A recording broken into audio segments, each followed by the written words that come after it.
Eu me chamo Raquel, eu estou no ministério de tempo integral há 37 anos. Eu sou graduada em teologia pelo Seminário Presbiteriano e sou graduada em psicologia. Há 12 anos eu sirvo no Ministério Oásis, que é um centro de aconselhamento para pastores e missionários. Então nós recebemos na nossa organização missionários do mundo inteiro e pastores de muitos lugares que precisam de aconselhamento, que precisam de cuidado, e esse é o ministério que a gente faz. A nossa sede funciona aqui em Anápolis, né, pertinho, aqui perto do Posto Presidente. Então vocês podem ir lá para conhecer nosso ministério. Nós temos uma filial em Fortaleza também, abrindo uma filial lá. E sou membro dessa igreja há uns 2 anos, eu acho. Eu tenho 3 filhos. Eu tenho o filho mais velho, que hoje está servindo na Missão Vida. O filho do meio, Tiago, que também é membro da igreja e que trabalha com o Ministério de Acampamento e é capelão numa escola evangélica de Goiânia. E o filho caçula, que eu brinco com ele, que ele é só crente. Não seguiu a carreira dos demais. Eu sou casada com o Marco. Por favor, amor. E a gente está casada há muito tempo, né? Há 3 anos. É o meu segundo casamento. Fui casada há 33 anos com um pastor, fiquei viúva e depois ele me achou. Casei de novo. É uma honra, irmãos, estar aqui, porque eu gosto de brincar que enquanto as mulheres estão fazendo seminário, às vezes eles pedem assim: vou pedir a seminarista tal para fazer oração. E na nossa denominação, depois que a gente sai do seminário, aí as mulheres viram o quê? Não, é nada. Aí vou pedir a irmã Raquel para orar, porque a gente não é, na nossa denominação, não se ordena pastoras, né? Essa noite, eu queria compartilhar com vocês sobre uma proposta de felicidade que Jesus traz. Nós somos um mundo que busca muita felicidade. Se a gente perguntar assim, o que você quer ser na vida? Acho que a resposta de crianças, jovens, velhos, adultos eu quero ser feliz. E Jesus traz uma proposta de felicidade. Eu quero que a gente que você abra a sua Bíblia, em João capítulo 13. E nós vamos ler um texto até um pouco longo. E nesse texto nós vamos encontrar essa proposta de Jesus. João capítulo 13, de 1 a 17.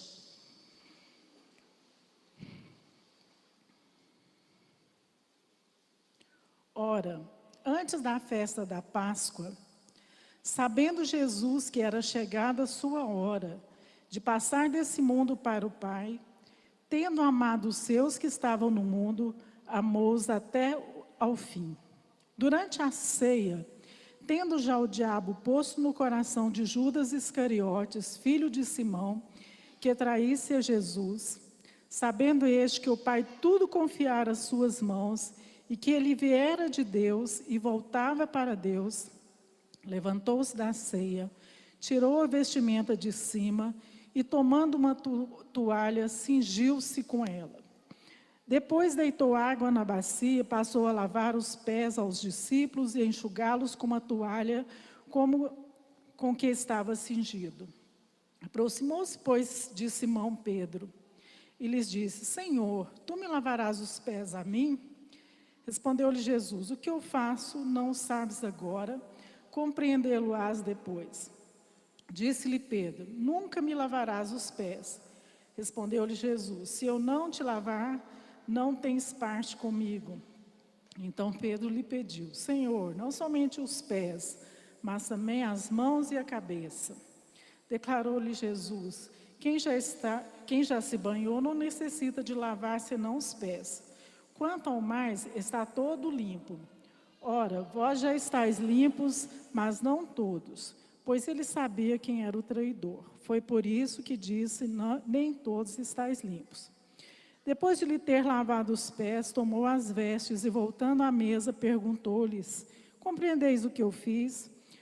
Vós me chamais o mestre e o senhor e dizeis, bem, porque eu sou. Ora, se eu, sendo o senhor e mestre, vos lavei os pés, também vós deveis lavar os pés uns aos outros. Porque eu vos deixei o exemplo para que, como eu vos fiz, vós façais também.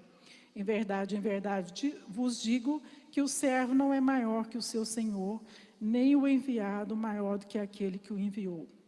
Ora, se sabeis essas coisas, bem-aventurados sois, se as praticardes.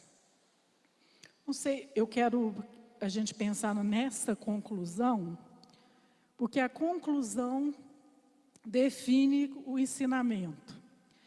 Versículo 17 diz, pode ir? O versículo 17 diz, ora, se sabeis essas coisas, bem-aventurados sois se as praticardes. A única palavra grega que a gente pode ser traduzida como feliz, é essa palavra aí, bem-aventurados. Né? Na NVI ela já aparece como felizes. Então Jesus está dizendo, ora, se vocês sabem essas coisas, bem-aventurados, felizes, se vocês as praticarem. Toda a vida eu li esse texto, e quando eu pensava no ensinamento desse texto, eu ficava meio viciada pelo subtítulo do Ferreira de Almeida, que foi o tradutor aqui do texto que a gente mais usa, e ele diz assim, uma lição de humildade. Mas todos esses títulozinhos que tem entre os textos aí, são títulos que a gente chama de apócrifos, não fazem parte do texto sagrado. Mas como estão aqui, a gente lê esse texto toda a vida, a gente acha que faz parte do texto sagrado. E exatamente nesse texto, ele nos induz a pensar que é isso que Jesus está ensinando. Mas lá na conclusão, ele vai nos dar uma coisa bem clara que ele quer dizer. Olha, se vocês sabem essas coisas, o verbo saber, se vocês sabem e vocês praticardes, vocês serão felizes. Quando eu comecei a estudar esse texto com mais profundidade, eu fui descobrir que nesse texto tem um monte de verbo saber. No português ainda tem menos que no grego, porque no grego aparece mais vezes esse verbo. E aí eu fiquei curiosa, porque eu quero ser feliz também.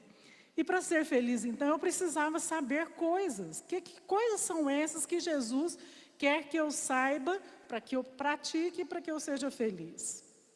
Então, o texto propõe isso, saber praticar para ser feliz. Mais um.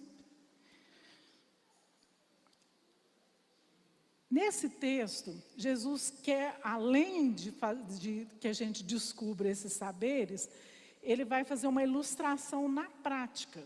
Mais um. Ele incorpora um personagem que, tão inesperado, que Pedro fica meio desorientado aqui, né? Ele sai do 8 para o 80.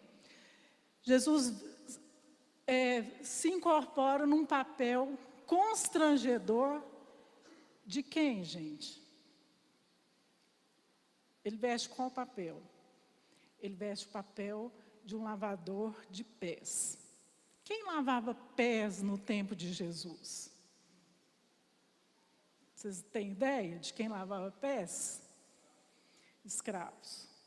Mas será qual escravo? Será que um escravo que sabia ler ia lavar pés? Um escravo que era um ótimo cozinheiro ia lavar pés? Não. Quem lavava pés era aquela pessoa que não dava para nada. você não faz nada, não sabe fazer nada mesmo, lava pés, né? Era um servo, um escravo, sem nome, sem que alguém considerasse.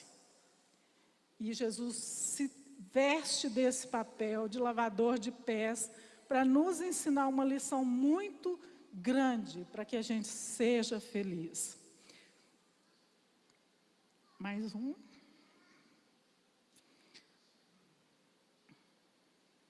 A primeira coisa que a gente vai aprender, que eu preciso saber para ser feliz, está lá no comecinho do texto. O texto diz assim: chegada a festa da Páscoa, sabendo Jesus que era chegado a sua hora de passar deste mundo para o Pai.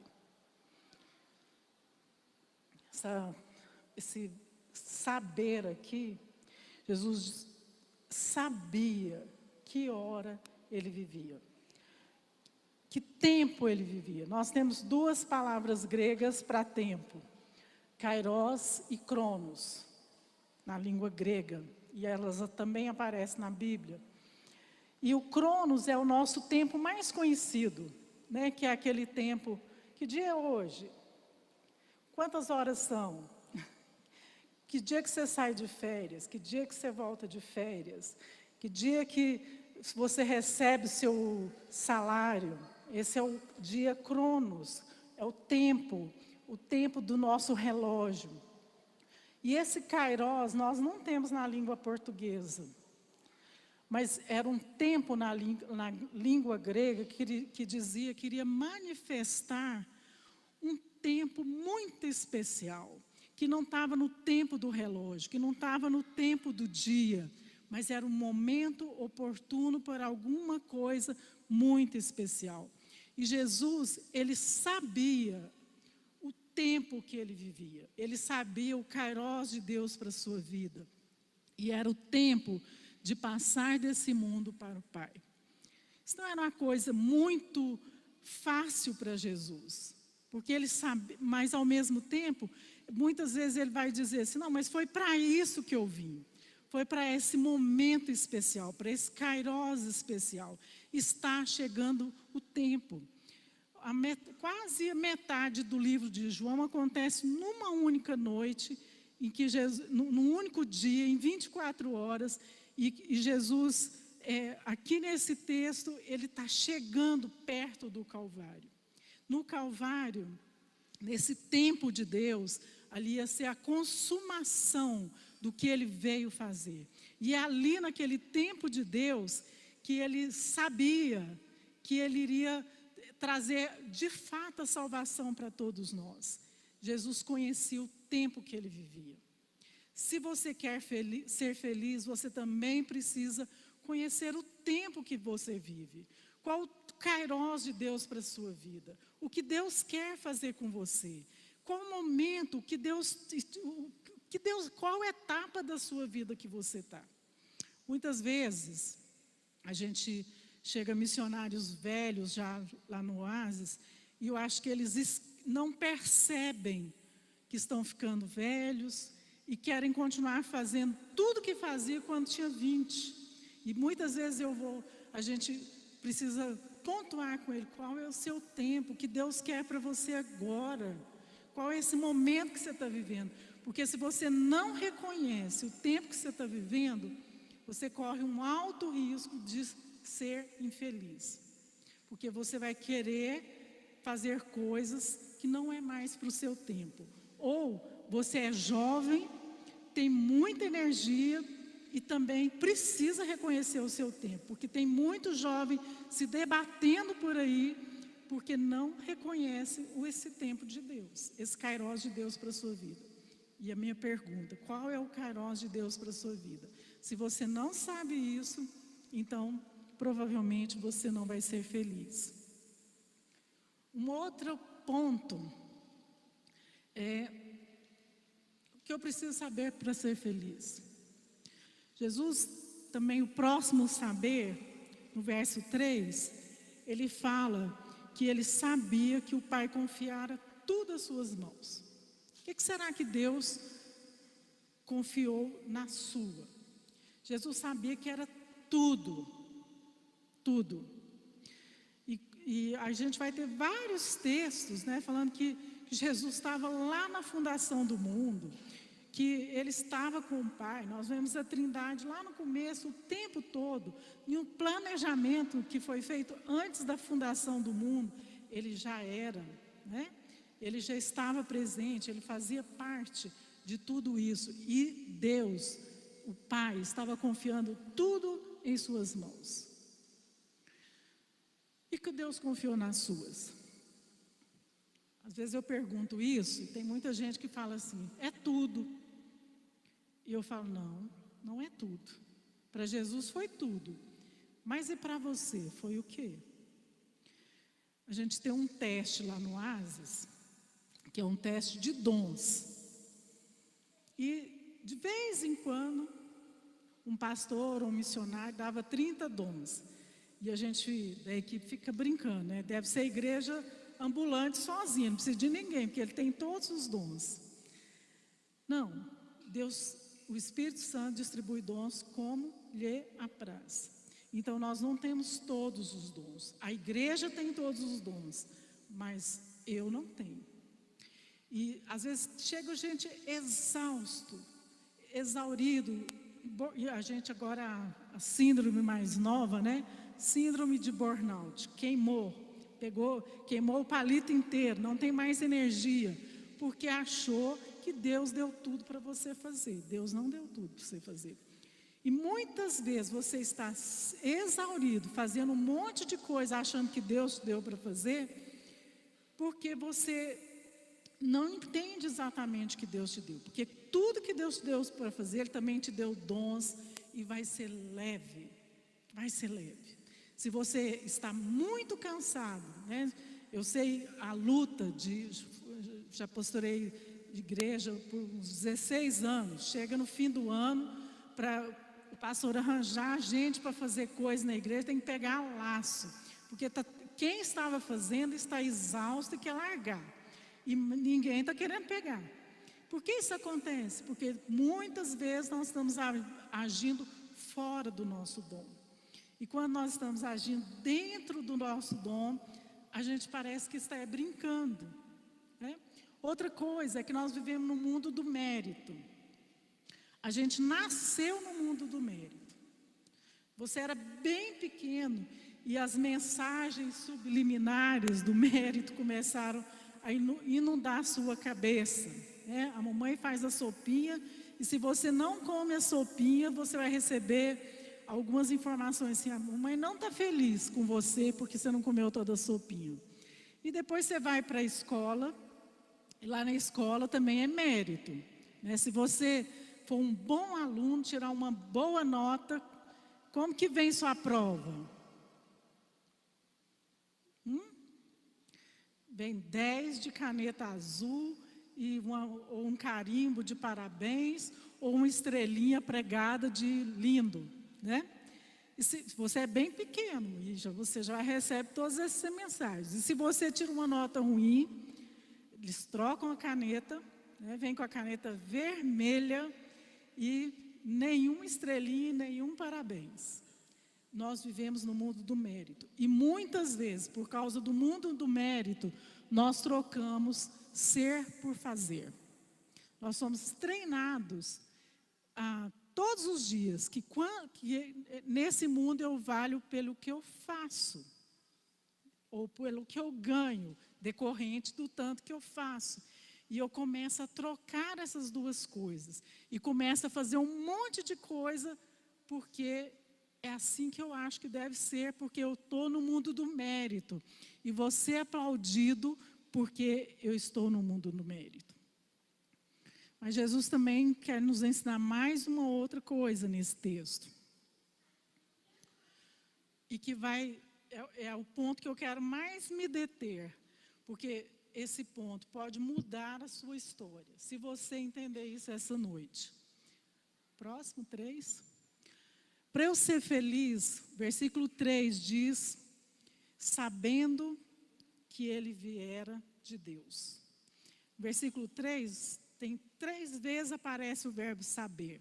Na nossa versão e tradução aparece uma, porque o primeiro verbo serve para todas. A gente tem um recurso na língua portuguesa que a gente chama de elipse, que a gente corta o verbo só para não ficar repetindo a mesma coisa. Mas na língua grega ele é repetido 3 vezes. Então, sabendo Jesus que viera de Deus. E aqui eu quero pensar isso com você. Jesus sabia quem ele era. Não era só o que ele fazia. Ele sabia essencialmente quem ele era. Você sabe quem você é? No setting terapêutico, essa é uma pergunta que você vai ouvir sempre. E quem é você? E normalmente, quando um terapeuta te faz essa pergunta, quem é você? Você fica meio mudo. Porque, a princípio, você pode responder, você fala o seu nome. Eu sou Raquel. Não, isso é só seu nome, mas quem é você? E você vai tentando responder essa pergunta, aí a gente vai, depois do nome, o próximo passo é dizer, a minha profissão. Eu sou engenheiro, eu sou psicólogo, eu sou pastor, eu sou missionário. E quando você diz isso, você também é só um papel que você desempenha. Não é quem você é. Eu lembro que a primeira vez que eu fui no psicólogo na minha vida, ele me fez essa pergunta. E eu não sabia responder essa pergunta. E tudo que eu dizia, ele dizia que não é isso. Eu disse que eu era Raquel, que eu era capelã do IP, da Escola Presbiteriana de Goiânia.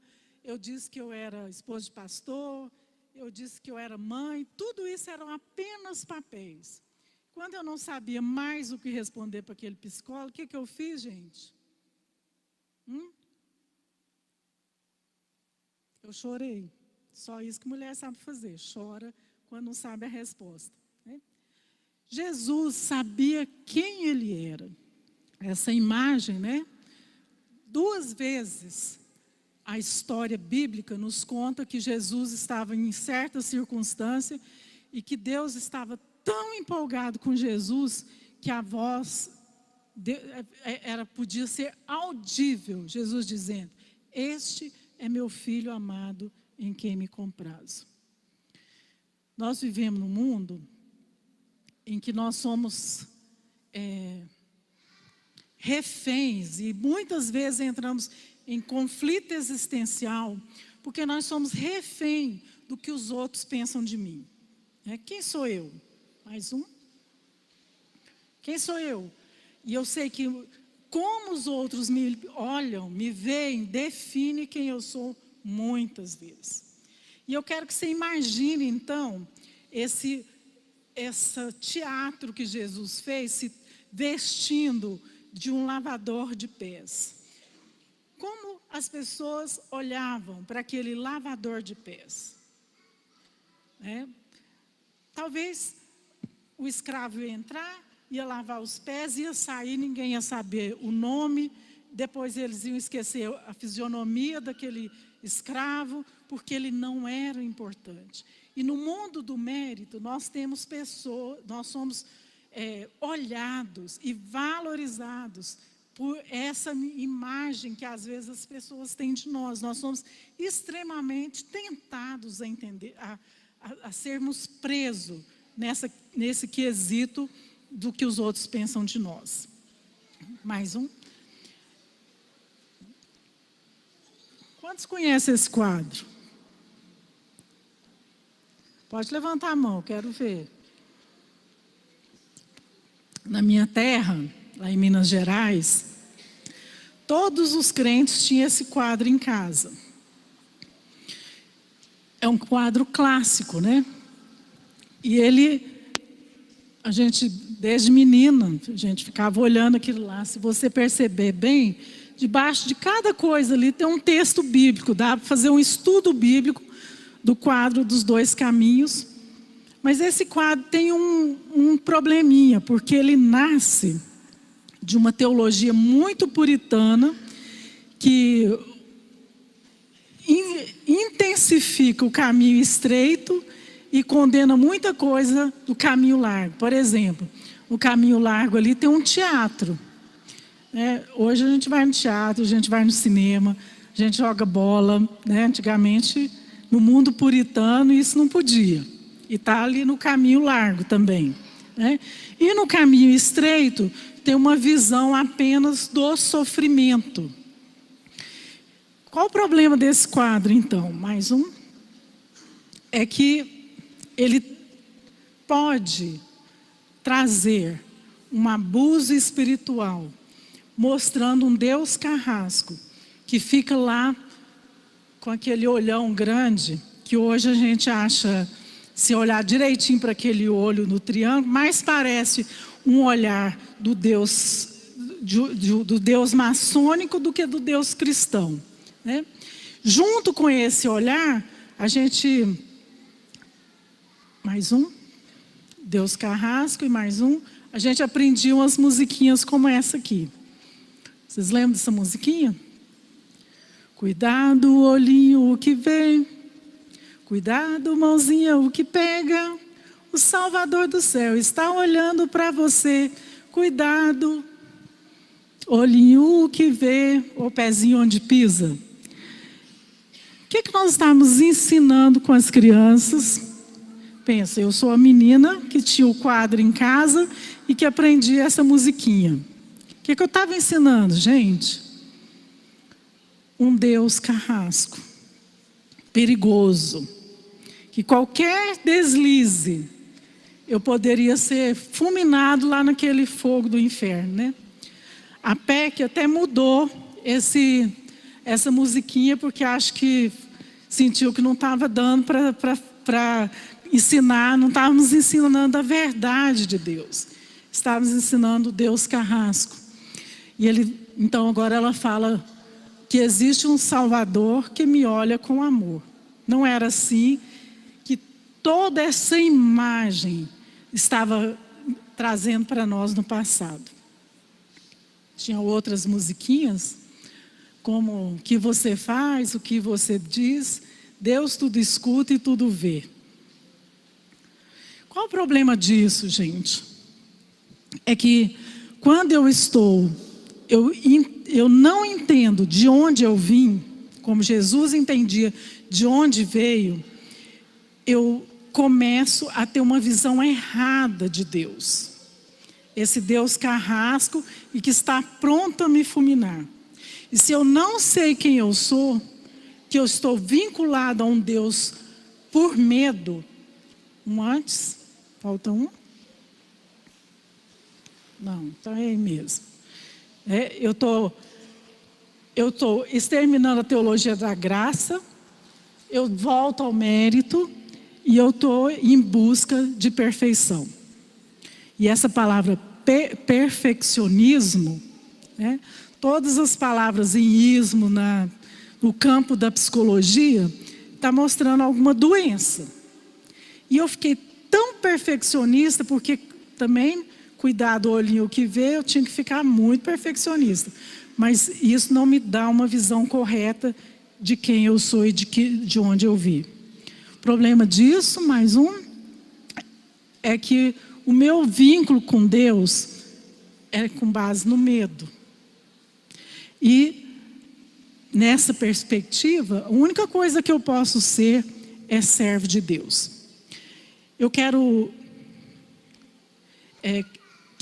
pensar com você, trazer como um exemplo, que o Velho Testamento inteiro, nem Abraão, nem Davi, ninguém entendeu Deus de forma diferente. Deus só era o grande Senhor dos exércitos e era uma relação muito mais de medo do que de qualquer outra coisa.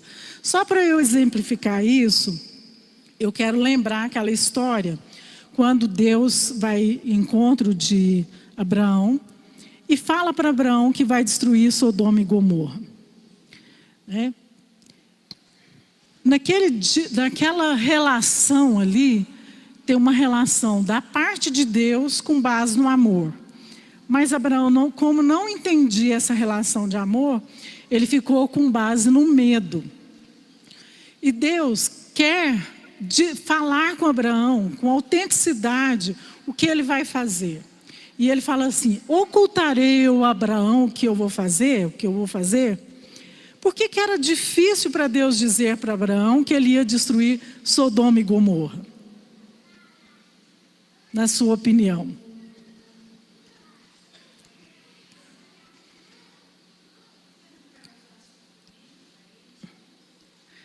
Eu não ouvi.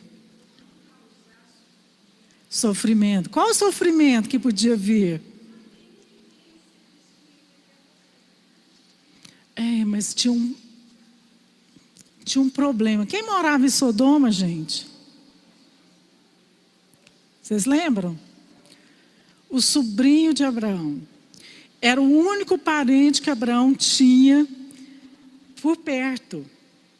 Se você tiver um filho que mora lá nos Estados Unidos, e se você souber que vai ter um tsunami ou um tremor de terra lá nos Estados Unidos, qual que vai ser a sua maior preocupação com seu filho? Você nem vai lembrar que existe o resto do mundo lá que pode sofrer. Você vai estar preocupado com o seu filho, que você ama. Então Abraão ia ficar extremamente preocupado, porque ele ia colocar em risco o filho que ele amava, o sobrinho que ele amava. Deus mostra sua intenção verdadeira quando ele quer contar para Abraão esse fato. Ele fala assim: mas Abraão vai ser um homem que da família dele vai vir vai se tornar uma poderosa nação. Ele vai ordenar seus filhos para ser o meu povo. Então eu preciso ter intimidade com Abraão e eu preciso de contar para Abraão o que vai acontecer. Mas como Abraão entendia? Abraão fica em silêncio e de repente ele interrompe a Deus. Mas se o Senhor achar em Sodoma 50 justos, o Senhor vai destruir essa cidade? E Deus fala para ele: não, se eu achar 50 justos, eu não vou destruir. Abraão não teve coragem de falar para Deus o sentimento real que ele tinha. Então eu brinco que ele fez uma manipulação, E ele começou a fazer quase uma chantagem com Deus. Mas ele fala assim: mas o Senhor, o juiz de toda a terra, vai destruir Sodoma? Aí ele passa para 45, Deus fala: não a destruirei se eu achar ali 45. Para 40, ele fica mais ousado. De 40 pula para 30, não farei se achar ali 30. Por causa dos 20 não destruirei, por causa dos 10 não destruirei. Mas Abraão, o tempo inteiro que ele está falando com Deus, ele está com medo. Porque ele fala assim: eu vou atrever a falar com o Senhor. Não se ire se eu falar mais uma vez. Ele não tem essa confiança de entender quem Deus é. Mais um. Abraão não tem coragem de se desnudar. Porque se Abraão entendesse quem Deus é de verdade, o que ele ia falar? Ele ia dizer: pai, peraí, mas e o Ló? Como é que nós vamos fazer com ele? Deus, conhecendo o coração de Abraão, já tinha mandado os anjos ir lá resolver o problema de Abraão. O Ló já tinha sido retirado, Ló não ia ser destruído, mas ele não sabia isso. Sabe quando é que alguém trouxe essa ideia que Deus é o meu Pai? Foi Jesus. Só em Jesus isso fica desnudado. O Velho Testamento inteiro, ninguém soube disso. Mais um. As boas novas do Evangelho. Mas a todos quanto receberam, deu-lhes o poder de serem feitos o quê? Não é servo não, gente. Não, é filhos. Filhos. O Novo Testamento, Jesus, nos traz essa grande verdade. E essa é exatamente quem eu sou e quem você é e quem Jesus era, filho. Se você não tem consciência disso, você vive preso numa incerteza e insegurança dessa relação. Se Deus for apenas o seu Senhor, você pode correr uma vida inteira de relacionamento com base nisso. Mas se você entender que você é filho, então isso pode mudar a sua vida. Se você entender que agora o status de servo acabou, você não é mais servo, você é filho, porque todos quanto receberam, deu-lhes o poder de serem filhos, a sua vida muda. Sabe por quê? Já pensou se você tiver que lavar os pés de alguém? Qual o problema se você sabe quem você é?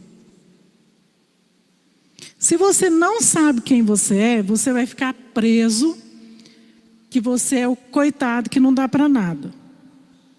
Mas se você sabe que você é filho, então tudo muda. Eu posso fazer qualquer coisa. Eu posso limpar o chão da igreja. Se precisar, eu posso tirar os papéis sujos do banheiro. Eu posso pregar. Eu posso cantar. Porque eu sou filho. Essa é a grande verdade transformadora que eu preciso entender para ser feliz. Porque se eu pensar que eu sou só servo, não tem jeito de ser feliz. Só posso ser feliz se eu entendo a paternidade de Deus. Quem você é? Jesus sabia que ele era o filho amado. E da mesma forma que Deus fala, este é meu filho amado para Jesus, ele fala para você também. Então você precisa saber quem você é. Tem um texto que eu quero ler aqui com vocês. Eu vou ler uma parte e vocês vão ler outra. É do Ville, do Êxodo do Brasil. Então ele propõe: os filhos são filhos de Deus Pai. Vocês vão ler a outra coluna. Os filhos correm para dentro de casa. Os filhos comem à mesa com o pai. Os filhos entram nos aposentos íntimos do pai.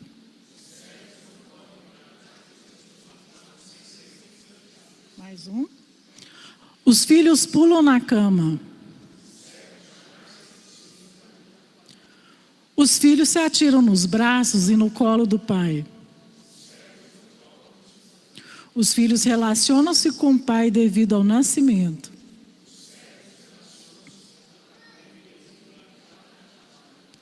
Os filhos aprovam a certidão de nascimento. Os filhos herdam tudo que o pai possui. Os filhos jamais podem ser excluídos da família, pois têm o DNA do pai. Os filhos jamais podem ser substituídos por outros filhos.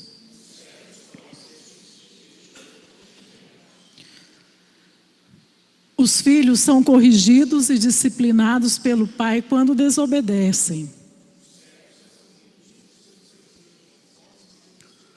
Os filhos obedecem motivados pelo amor do pai. Os filhos fazem parte da família de Deus. Então, se eu soubesse tudo isso, quando eu fui no psicólogo a primeira vez, eu ia dizer para ele que eu sei quem eu sou. Eu sou filha amada do meu pai. É isso que eu sou. E é isso que você é, filho amado do seu pai. Se você assumir essa identidade como sua identidade, as coisas podem mudar. Eu gosto de contar essa historinha, que a paternidade de Deus é semelhante a um pai que chama o seu filho de 3 anos para ajudar a lavar o carro. E o filho nem quer vir muito, porque ele estava vendo desenho, né? Mas o pai está só os dois sozinhos, e o pai precisa lavar o carro. O pai fala, vem filho lavar o carro. Ele vem meio que choramingando, porque deixou o desenho. Mas logo o pai vai interter esse menino, né? E ele vai ensaboar o capô, o vidro, e vai fazer daquele carro um escorregador, né? Põe o filho lá em cima, olha filho, que legal. E escorrega o filho cai lá embaixo, o filho ri, fica todo feliz, porque ele está ali convivendo com seu pai. Aí precisa enxaguar, começar a enxaguar o carro, né? E o pai fala, não, agora espera um pouco, papai agora tem que lavar esse carro, né? Aí ele começa a chorar, o pai joga a mangueira de água no filho e ele chora porque a água está fria. E o pai, não filho, você não precisa chorar, porque você também pode jogar água no papai. Ah, isso é a glória para esse menino, né? Ele pega a mangueira e joga água no pai, e os dois brincam. Depois, no finalzinho, o pai fala assim, olha, agora o papai vai fazer uma espuma e você vai lavar essa roda para o papai, enquanto o papai termina de lavar o carro. Quando eles terminam, o pai terminou tudo, como que está a roda que o filho ficou responsável por lavar, gente? 3 anos, hein? Está suja, né? Ele não sabe lavar. E o pai abraça o filho, pega a escova e lava a roda e vai dizendo, filho, muito obrigado, porque você me ajudou a lavar esse carro. Então eu quero que você imagine que esse carro é a obra de Deus. O pai é Deus. E você e eu somos meninos de 3 anos.